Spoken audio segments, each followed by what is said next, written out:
All right, so we're here with Peter Robinson to look at a cool demo that he's prepared for us. Peter, could you tell us a little bit about yourself? What do you do and what we're looking at here? I'm Peter. I work with the Fedora community, employed by Red Hat. This is Fedora31 running on the Rock960, which is a Rockchip 3399 based device. It's using the open source Panfrost driver to run fully accelerated Wayland desktop based on GNOME. On this board, it works really fast, it's really interactive, and the Panfrost driver is quite a new reverse engineering effort for the newer Mali GPUs.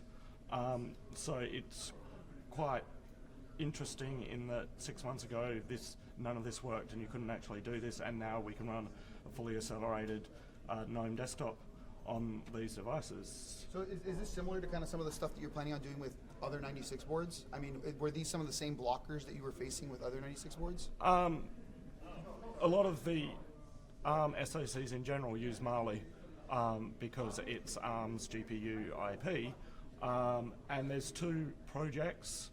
The Panfrost one, which works on, I think, the Utgard and Bifrost, like the newer Mali GPUs. There's also the Lima project, which works on the 4500 series Mali GPUs.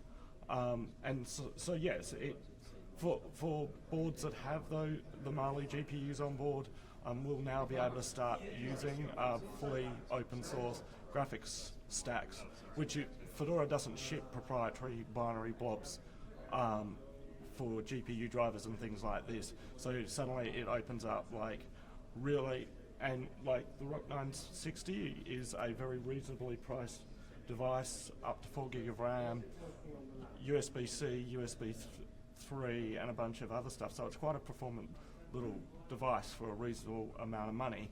And so having a fully accelerated desktop on them is going to be very useful. So I'm pretty sure we'll be adding a lot of these resources and the things that he's enabled here on the Rock960 onto the Rock960 page on 96boards.org. So if you've already visited, go check it out. If you haven't seen it yet, 96boards.org product section, go check out the Rock960 and all the stuff that Peter's been working on there. We'll be adding that shortly.